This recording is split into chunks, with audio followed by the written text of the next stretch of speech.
আসসালামু আলাইকুম, কেমন আছেন সবাই? আমি শেখ আশিকুল ইসলাম এবং আজকের ভিডিওতে আমি আলোচনা করব এমন একটা বিষয় নিয়ে যা সবাই জানতে চায়, ধনী হওয়ার আসল রহস্য। What are your superpowers again? I'm rich.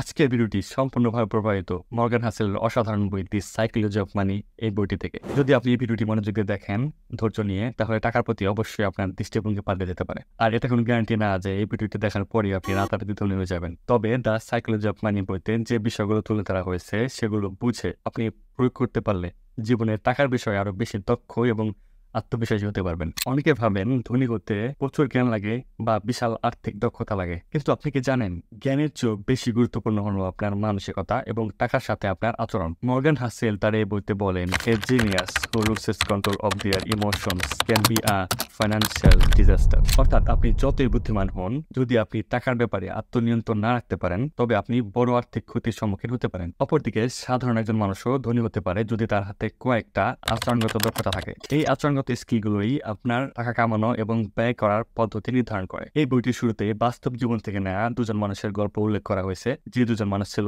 সম্পূর্ণই একে অপরের বিপরীত। আর এই গল্পগুলি আমাদের শেখায় ধনী হওয়া বুদ্ধিমত্তা নয়, সঠিক আচরণের ব্যাপার।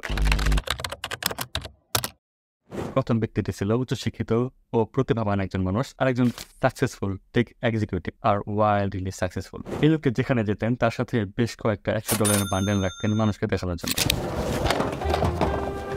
এবং প্রায় সবসময় তার সম্পদের ব্যাপারে সবার কাছে খোলাখুলি প্রচার করতেন। এবং তিনি এমন এমন সব পাগলামি করতেন, উদ্ভট কাজকর্ম করতেন যা খুবই খুবই চাইল্ডিশ এবং একটি উল্লেখযোগ্য ঘটনা।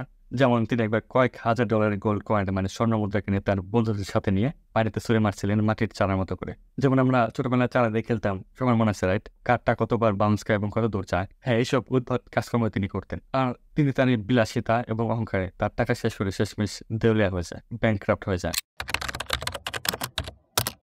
আর দ্বিতীয় ব্যক্তিটি, যার নাম ছিল রোনাল্ড জেমস, এবং তিনি ছিলেন একজন খুবই সাধারণ জেনেটর এবং তার কোনো ছিল না উচ্চশিক্ষা, কিন্তু তিনি বিনিয়োগ এবং সঞ্চয়ের উপর খুব মনোযোগ দিতেন এবং তার সামান্য উপার্জনকেও খুব দায়িত্বশীলতার সাথে ব্যবহারের চেষ্টা করতেন। আর এই আত্মনিয়ন্ত্রণ এবং বাস্তববাদী চিন্তাধারায় তাকে ধীরে ধীরে আর্থিক স্থিতিশীলতার দিকে এগিয়ে নিয়ে যায়। এবং সব থেকে অবাক করার বিষয় হচ্ছে 2014 সালে 92 বছরে যখন তিনি মারা যান, তার সম্পদের পরিমাণ ছিল প্রায় $8 মিলিয়ন।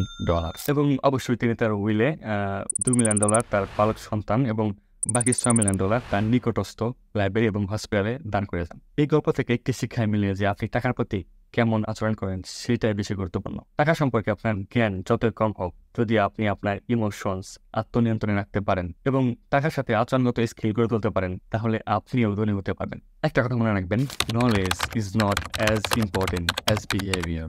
এখন প্রশ্ন হলো, এই আচরণগত স্কিলগুলো কিভাবে তৈরি করবেন? এখানে একটা সহজ কার্যকরী টিপস দিচ্ছি। নাম্বার 1, বাজেট করুন। মাসে কত খরচ করবেন সেটাকে ঠিক করুন। Number 2, save first, spend letter. প্রথম আগে টাকা সঞ্চয় করুন, তারপর খরচের কথা ভাবুন। এবং নাম্বার 3, অ্যাভয়েড শো অফ।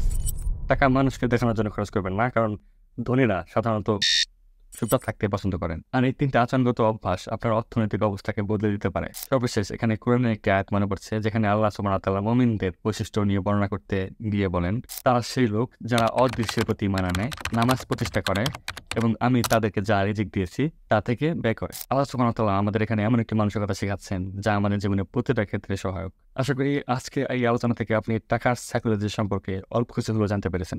ইনশাআল্লাহ আবার দেখা হবে অন্য কোনো ভিডিওতে। সবাই ভালো থাকবেন। আসসালামু আলাইকুম।